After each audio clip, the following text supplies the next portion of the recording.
هل لك سر عند الله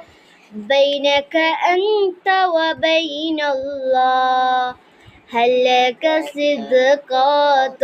تخفى لا يعلمها إلا الله هل لك سر عند الله بينك أنت وبين الله هل لك صدقات